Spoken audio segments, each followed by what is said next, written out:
Assalamualaikum, apa kabar saudara-saudara kaum muslimin dan muslimat pencinta Al-Quran?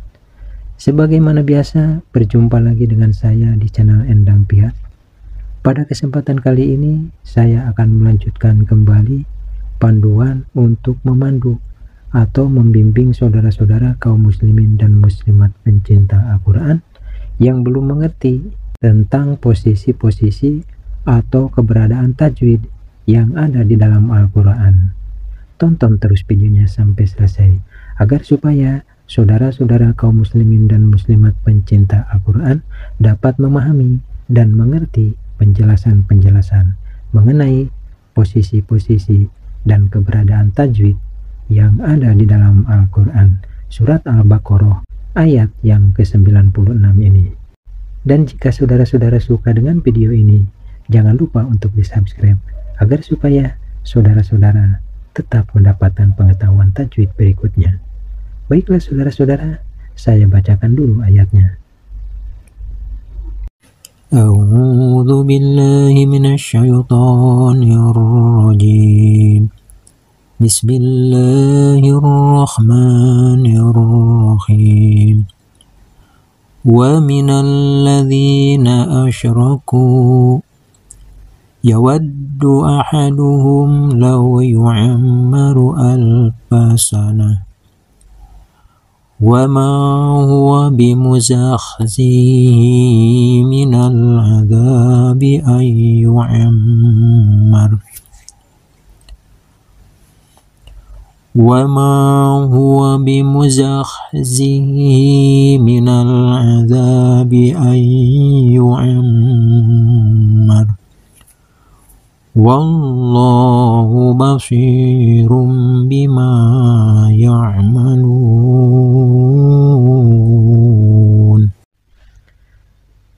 Di dalam surat Al-Baqarah masih ayat yang ke-96 ini ada tanda wakof yang bertitik 3.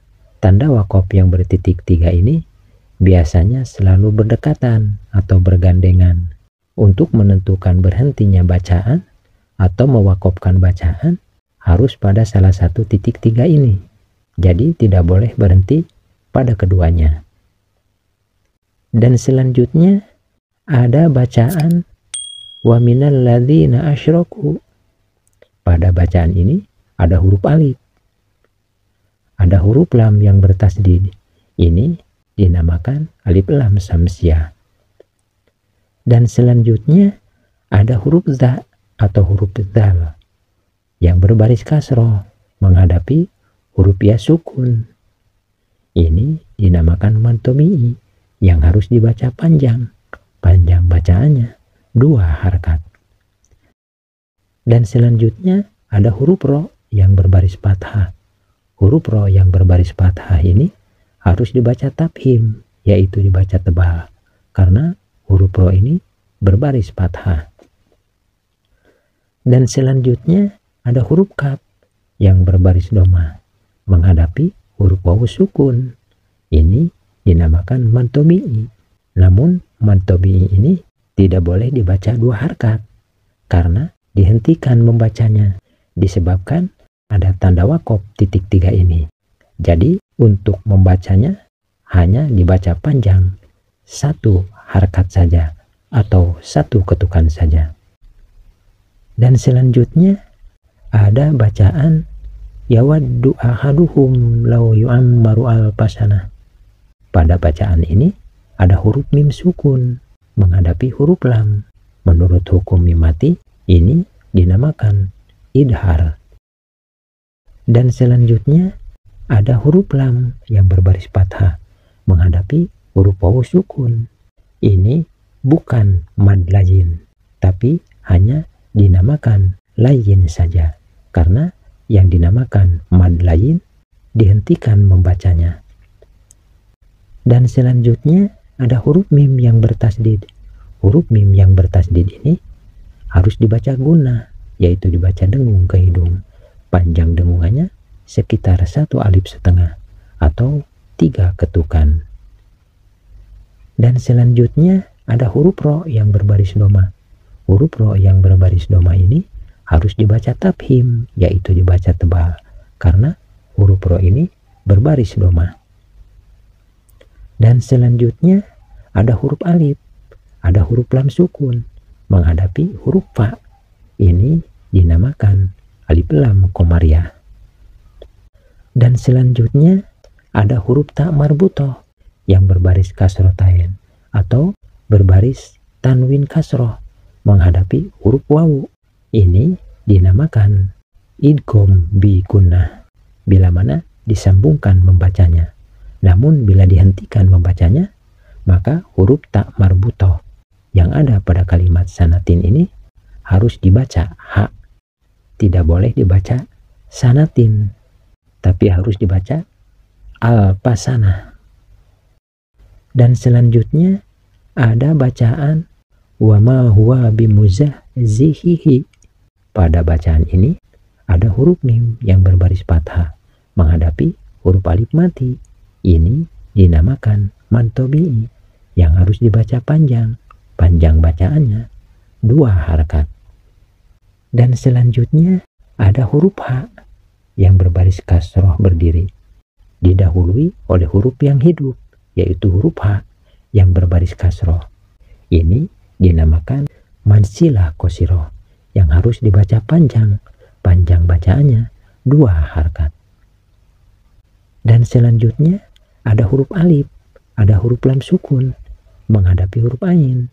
Ini dinamakan alif lam komariah. Dan selanjutnya ada huruf za atau huruf zal yang berbaris fathah menghadapi huruf alif mati. Ini dinamakan mantobi'i yang harus dibaca panjang. Panjang bacaannya 2 harakat. Dan selanjutnya ada huruf nun sukun menghadapi huruf ya. Ini dinamakan idgham bi gunnah. Dan selanjutnya ada huruf mim yang bertasdid. Huruf mim yang bertasdid ini harus dibaca gunnah, yaitu dibaca dengung ke hidung. Panjang dengungannya sekitar 1 alif setengah atau 3 ketukan. Dan selanjutnya ada huruf ro yang berbaris fathah. Huruf ro yang berbaris fathah ini harus dibaca tafhim, yaitu dibaca tebal, karena huruf ro ini berbaris fathah bila mana dilanjutkan membacanya.